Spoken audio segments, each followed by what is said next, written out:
Iran's warfighting asymmetry has a very long history. I'm Nick Espinoza, your chief security fanatic, and let's dive in.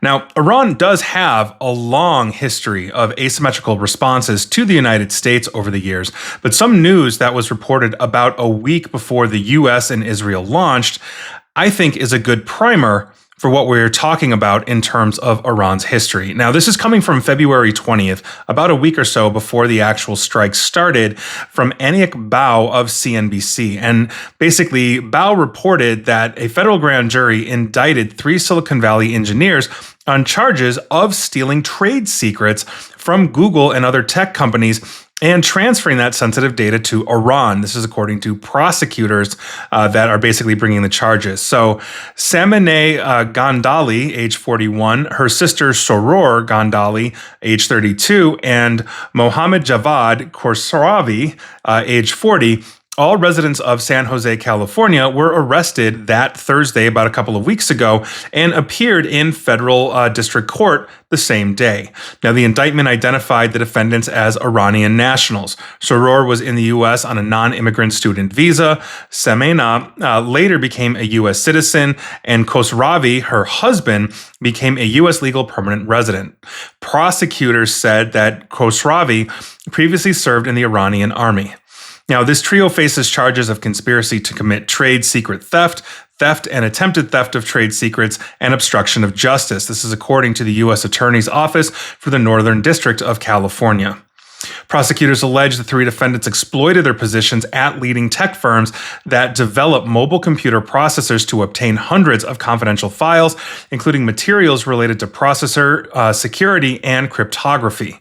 So that's the backdrop. But I wanted to basically talk about how this Google/tech company trade secret theft case fits into the backdrop of the ongoing U.S.-Iranian conflict, because this didn't start a week and a half ago or so.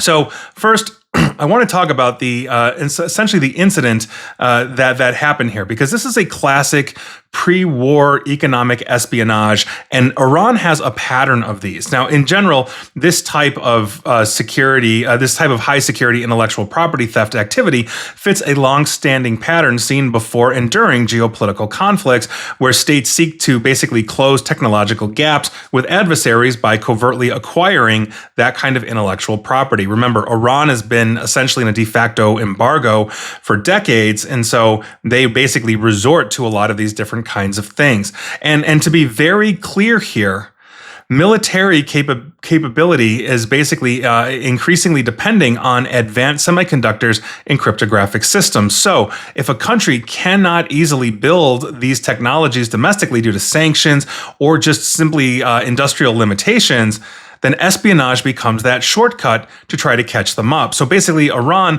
as I mentioned, has faced decades of sanctions restricting access to Western technology, which then creates a very strong incentive for them to basically get it through indirect means, for lack of a better term.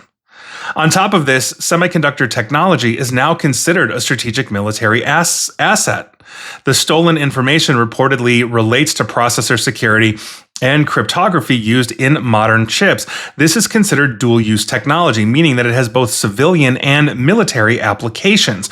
And modern military capabilities depend heavily on these chips. So think about it: missile guidance systems, drone control systems, encrypted communications, electronic warfare, AI-driven targeting systems, and on and on and on. And this is why the United States has increasingly treated semiconductor technology as national security infrastructure first. On top of this, basically this case that we're talking about here reflects that broader tech Cold War situation that Iran finds itself in. Incidents like this usually occur years before hostilities because nations try to prepare technologically before the conflict escalates. In this case, with the Iranians getting bombed in late February, they may not have been prepared for that at that level. Now, historically, the pattern essentially looks like this when we are talking about this generically, and Iran does fit this mold as well. So first, it's economic sanctions and technological restrictions on a country. That is basically followed then by industrial espionage and cyber espionage as a response, then cyber conflicts, then proxy conflicts in terms of kinetic warfare, and then just straight up open military confrontation Revolution, which is where we find ourselves today. So that brings us to Iran's history of asymmetrical warfare against the United States. And to be fair, the United States has been sanctioning Iran and supporting the opposite or opposition of the proxy wars that Iran finds itself in. Think about Yemen and the Houthis backed by Iran, versus the Saudi-backed government, and on and on and on. So everything I'm about to discuss is basically Iran's actions since the 1980s after the Iran-Contra affair, if you recall that. So let's start basically categorically here with direct and proxy terrorism against the United States and U.S. facilities here and around the world. In April of 1988, the frigate USS Samuel B. Roberts struck a mine in a deliberately laid Iranian minefield in the Persian Gulf, prompting the Navy's Operation Praying Mantis. Now, this is classic asymmetry from a country that cannot compete ship for ship. Iran uses mines and basically deniability for maritime harassment rather than a conventional fleet battle. We just recently saw Iran's flagship, or one of their flagship cruisers, coming back from war games in India that was sunk by a U.S. submarine. So basically, this is what we are talking about here. They can't compete at that level with the might of the U.S. Navy, so we resort to asymmetry. On top of this, the FBI said in 1996 the Khobar Towers truck bombing in Saudi Arabia that killed 19 U.S. service members and wounded hundreds more. They link that to Iran. U.S. prosecutors charged members of Saudi Hezbollah, describing the group as a pro-Iran group, linking an additional charged participant to Lebanese Hezbollah as well. The GAO also treats the Khobar Towers as one of the major state-sponsored terrorism cases tied to U.S. victims, essentially using Iranian cutouts. And then there's a long-standing support for Hezbollah and other anti-U.S. militant and extremist groups. The State Department's terrorist reports continue to say Iran funds, arms, and trains groups, including Hezbollah and other militant partners across the Middle East and various regions. And even when Iran does not pull the trigger directly, this proxy architecture is one of the main asymmetric tools against U.S. personnel, facilities, and partners. And then we have Iran's actions in essentially the Iraq War era, essentially proxy warfare 101, actually in Iraq as well against the United States military presence. So U.S. Treasury stated in 2008 that the IRGC, that's the Iranian Revolutionary Guard Corps, specifically the Quds Force that was run by Qasem Soleimani until President Trump in his first term had Soleimani essentially executed. The Quds Force in Iran is that basically group that supports terror operations and military operations outside of Iran. Anyway, the Quds Force officers in 2008 were leading terrorist operations against coalition forces and Iraqi security forces as well. Later, Treasury actions described Iran-backed militias such as Kataib Hezbollah and Asib al-Haq receiving report. Basically, they're receiving support, lethal aid, and financing from the Quds Force as well. This period is critical because Iran's use of Iraqi militias was one of the most effective post-Iran-Contra asymmetric campaigns against the United States. And a lot of reporting on this essentially said so. I've got plenty of links. Feel free to ask me for them on these things. And then there's essentially the militia attacks, the rocket attacks, all of those kinds of things in Iraq as well. The U.S. reported for years that essentially this was tied to Iranian support and to Iraqi militia attacks using rockets, IEDs, especially explosively formed, like penetrating weapons. We've seen this in that warfare as well, where a Hummer or whatever would get hit on the side of the road, and it would be essentially akin to an ambush. IEDs were prolific through this era. And also, basically the public U.S. position has long been that Iran armed and enabled militias that essentially killed, maimed, or otherwise harmed U.S. forces in and around Iraq. On top of this, We have proxy attacks in Iraq and Syria after October of 2023. So CENTCOM Commander General Kurila testified in March 2024 that Iranian-backed militia groups had targeted U.S. forces in Iraq and Syria more than 150 times between October of 2023 through January of 2024. That is a lot of targeting in a very short amount of time. Treasury likewise described the Kataib Hezbollah as being behind basically a spate of recent attacks against the United States and its partners in Iraq and Syria. On top of it, we also have a lot of different things, such as maritime coercion, harassment, pressure in the Gulf as well. Iran has repeatedly used mines, as I mentioned in that 1988 incident, small boats. They've also used seizures and harassment in the Gulf and the Strait of Hormuz as asymmetric pressure against the U.S., but also U.S. protected shipping. CRS has specifically described, the publication specifically described Iran's ability to harass tanker traffic and damage infrastructure without fully closing the strait itself, something that Iran is attempting to do right now, which is stifling basically the egress oil supply from the Middle East. We are starting to see the effects of that in the economy. There's a plastics plant, for example, a large plastics plant in Japan that is temporarily shut down as a result of not having the access to the petroleum products they need. We're going to see gas prices go up around the world. This is something that is happening right now. CRS also noted, though, that in April of 2020, 11 Iranian Revolutionary Guard Navy boats made a high-speed harassing approaches towards U.S. naval vessels. And that also fits with Iran's longstanding pattern, essentially, of going below the threshold of open warfare. Again, they have to fight asymmetrically because their Navy basically is minuscule compared to the might of the entire U.S. Navy and the U.S. allies as well. Iran detained 10 U.S. sailors, for the record, in January of 2016 after their boats drifted near Farsi Island, which is basically off the southern coast of Iran. And while not an attack per se, it's the same sense as Khobar or militia strikes, right? It's still essentially asymmetric humiliation, coercive messaging as an optics operation against the United States. On top of it, Iran has been caught up in assassinations, kidnappings, plots even on U.S. soil. The DOJ announced charges in 2011 alleging a plot directed by elements of the Iranian government to murder the Saudi ambassador in the United States using explosives. And although the target was Saudi, this was Iranian directed on U.S. soil. So they're not discriminating there. Not to mention the fact that recently, they've literally threatened the life of, President Trump, all these kinds of things.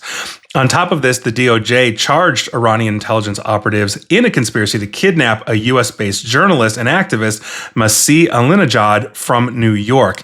So this is a clear case of Iranian repression, because it's a rather repressive society that extended into the United States. It's very similar in my mind to the Jamal Khashoggi situation out of Saudi Arabia. If you recall, Prince Mohammed bin Salman essentially had Jamal Khashoggi kidnapped and then chainsawed to death, which that's a way to go, my God. So with that, and speaking of journalists, the DOJ later prosecuted a murder for hire plot targeting Alinejad, and in 2025 and 2026 announced convictions and sentencing tied to that Iran-backed operations. The FBI and Treasury have both publicly framed Iranian transnational repression as an active threat on U.S. soil. And so here we are. And then there's the cyber side of it, and we'll get to the cyber attacks, but let's start with cyber espionage against U.S. infrastructure, universities, companies, the government itself. The DOJ charged 9 Iranians in 2018 for a massive cyber theft campaign that stole more than 31 terabytes of data from over 140 American universities, 30 U.S. companies, and multiple government agencies, allegedly acting on behalf of the Iranian Revolutionary Guard Corps.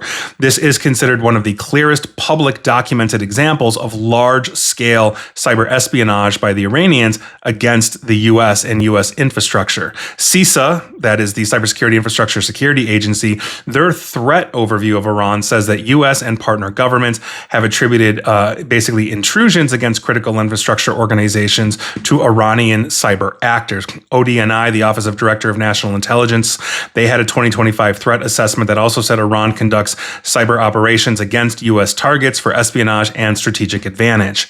And then we have the actual cyber attacks themselves, not to mention disruptive cyber activity against critical infrastructure across the United States. CISA issued an advisory in 2024 on IRGC affiliated cyber actors exploiting things like PLCs, programmable logic cards, in multiple sectors, including water and wastewater systems. I've done segments on water and wastewater of the over 50,000 districts in the United States and just how insecure they are, and Iran went after them. This is not just espionage, right? It's the kind of action that could produce real world infrastructure disruption. Imagine turning on your faucets and water doesn't come out because the plant's had a cyber attack, or wastewater doesn't flow properly, or they introduce lye into the water system, which was an event that happened a few years back around 2022 or so in Oldsmar, Florida, that is not attributed to Iran, but it very well could be, which would have poisoned every man, woman, child, and animal drinking from that water source. Fortunately, that was caught in reverse before it got out of hand. On top of it, U.S. authorities have repeatedly warned that Iranian affiliated cyber actors may target American firms and critical infrastructure, especially during periods of geopolitical tension, which is where we find ourselves right now.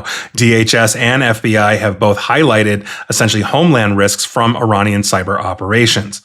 On top of it, Iran has been caught basically working on election interference and influence operations within the United States itself. So if we are looking at this, the DOJ charged 2 Iranian nationals for a cyber disinformation and threat campaign designed to influence the 2020 presidential election, intimidate voters, and undermine confidence in the election. Also in 2020, the DOJ seized domain names used by the IRGC as part of a covert influence operation masquerading as independent news organizations. We've seen multiple countries hit U.S. infrastructure in disinformation campaigns like this, most notably the Russians, the Internet Research Agency founded by Yevgeny Prigozhin there. The Iranians are doing this as well, as are the Chinese, although the Chinese are not nearly as effective. So that obviously is a huge thing. The DOJ said the goal was to spread propaganda covertly, influence the American public secretly, and then sow discord in the election.